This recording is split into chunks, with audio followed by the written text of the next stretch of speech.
श्री शिवाय नमस्तुभ्यं मित्रों, जय महाकाल, हर हर महादेव। तो मित्रों, कैसे हैं आप सब? आशा करते हैं आप सभी लोग बहुत अच्छे होंगे। मित्रों, 27 नवंबर को गुरुवार का दिन है और मार्गशीर्ष महीने की सप्तमी तिथि का दिन है। अर्थात जो गुरुवार का दिन होता है वो माता तुलसी भगवान नारायण को समर्पित होता है। यह बात आप लोग भली भांति जानते हैं। तो आज हम सभी लोग अपने घर में प्रदोष काल में एक तुलसी दीपक जलाएंगे रात्रि के समय। और कैसे जलाएंगे, क्या क्या सामग्री यूज़ करेंगे, इसे जानने के लिए आप सभी लोग बिना वीडियो को स्किप किए मेरे साथ लास्ट तक बने रहिएगा और दोनों उपायों को अच्छे से समझने का प्रयास करेंगे। सबसे पहला उपाय जो करेंगे, तुलसी माता के लिए जो दीपक तैयार करने वाले हैं, आपको चाहे तो आप लोग मिट्टी का दीपक बना सकते हैं, और यदि आप मिट्टी का दीपक नहीं बना सकते तो आप आटे का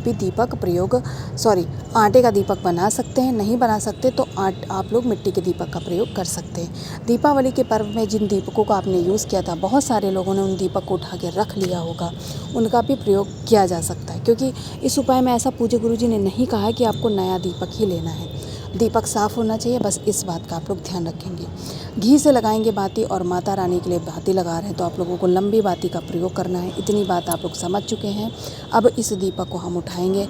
अब बात करते हैं आखिर इस दीपक को आप लोग कहाँ पर स्थापित करने वाले हैं। तो जैसा कि मैंने बताया, माता तुलसी के लिए दीपक लगा रहे हैं।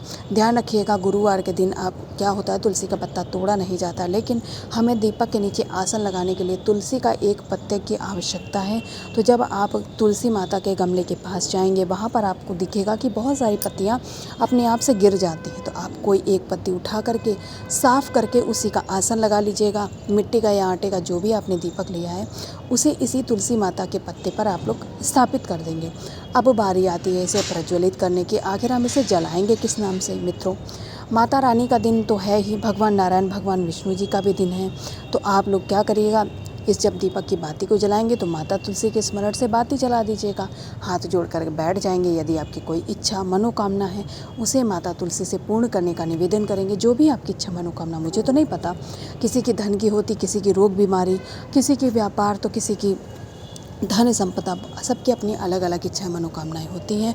आपकी जो भी हो उसे कह करके इस दीपक को प्रज्वलित कर दीजिएगा। मित्रों, इसके बाद में आप इस जलते हुए दीपक के अंदर थोड़ी सी यानी एक चुटकी हल्दी डाल देंगे। इसके बाद जो माता तुलसी का गमला है, उसकी आप लोगों को कम से कम 7 और ज़्यादा से ज़्यादा 21, 51 जितनी आप लगा सकते हैं परिक्रमा लगा लीजिएगा। और परिक्रमा करेंगे तो ओम नमो भगवते वासुदेवाय मंत्र का जाप करते करते लगाएंगे। ध्यान रखिएगा मित्रों, जो आप ये दीपक प्रज्वलित कर रहे हैं, इसे तुलसी माता के गमले के अंदर नहीं रखेंगे। तुलसी माता के गमले से थोड़ी दूरी पर स्थापित करेंगे। तो तुलसी दीपक कैसे जलाना है, कहाँ प्रज्वलित करना, आप सभी लोग समझ गए हैं। अब दूसरे उपाय की बात कर लेते हैं। आखिर इस उपाय में हमें क्या लाभ मिलने वाला है? मित्रों, इस उपाय को करने से आपके यहाँ जो आपकी जो इच्छा मनोकामना, मान लीजिए इस उपाय से नहीं पूर्ण हुई, स्पेशली किसी मनोकामना के लिए कर रहे हैं, तो आज गुरुवार का दिन है। जो चने की दाल होती है, आप लोग जानते हैं कि भगवान नारायण को कितना ज़्यादा प्रिय है। तो यहाँ पर हम उनका प्रिय भोजन यानी उनकी इच्छित वस्तु जब उन्हें देंगे तो वो भी हमारी इच्छित वस्तु को ज़रूर हमें प्रदान करेंगे। तो आप लोगों को 41 यानी 41 दाने जो चने की दाल है उसके गिन करके ले लेना है। इसके बाद तांबे का कलश लेंगे। अपने घर के शुद्ध जल से इसे भर लेंगे। अगर गंगा जल है तो इसी कलश के अंदर डाल लीजिए, जितनी आपके पास मात्रा हो। आप पूरा कलश चढ़ाना चाहते तो पूरा कलश ले लेंगे, आपकी इच्छा पे डिपेंड करता है। दोनों चीज़ें लेकर के मित्रों हमें जाना कहाँ है? महादेव जी की शिवलिंग के पास। अब मेरी बात को ध्यान से समझिएगा, क्योंकि जो आप 41 दाने लेकर के गए हैं चने के, उन्हें महादेव जी की शिवलिंग पे नहीं समर्पित करना है। सबसे पहले तो आप लोग जल समर्पित कर दीजिएगा। जो लेकर के गए हैं उसे श्री शिवाय नमस्तुभ्यं मंत्र का जाप करते हुए केवल जल चढ़ाना है। जल चढ़ाने के बाद में जो आपके पास में 41 दाने यानी 41 दाने चने की दाल के हैं, उन्हें लेकर के आप महादेव जी की शिवलिंग का जो पीछे वाला हिस्सा होता है, ठीक है, राइट लेफ़्ट आप अच्छे से जानते हैं, आपको पीछे तुलसी जो शिवलिंग है उसके पीछे वाले स्थान पे आपको इस चने की दाल को समर्पित करना है। जब आप इसे समर्पित करेंगे तो अपनी इच्छा मनोकामना को कहते हुए समर्पित करेंगे। और क्या कहेंगे? ओम नमः शिवाय, ओम नमः शिवाय। इस मंत्र का आपको मित्रों 7 बार जाप करना है दाल को चढ़ाते समय। कितनी बार मित्रों? 7 बार जाप करना है आपको ओम नमः शिवाय मंत्र का। दाल को रख दिया। अब फिर से आप महादेव जी के शिवलिंग के पास अपनी मनोकामना को कहते हुए बैठ जाइएगा 2 मिनट के लिए हाथ जोड़ करके।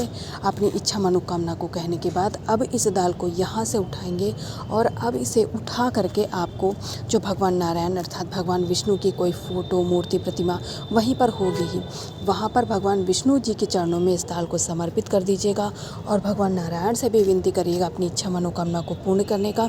इस तरीके से जब आप दाल को समर्पित करते हैं तो भगवान नारायण के साथ साथ महादेव जी का आशीर्वाद भी मिलता है और दोनों देवों के आशीर्वाद से आपकी इच्छित वस्तु आपको प्राप्त होती है। तो मित्रों, मैंने प्रयास किया आप लोगों को दोनों उपायों को समझाने का। अगर कुछ भी नहीं समझ में आया है तो कमेंट सेक्शन में पूछ सकते हैं। अगर आपको वीडियो अच्छी लगी हो, आपके लिए उपयोगी लगी हो तो कमेंट सेक्शन में कमेंट करके ज़रूर जाइएगा। श्री शिवाय नमस्कार।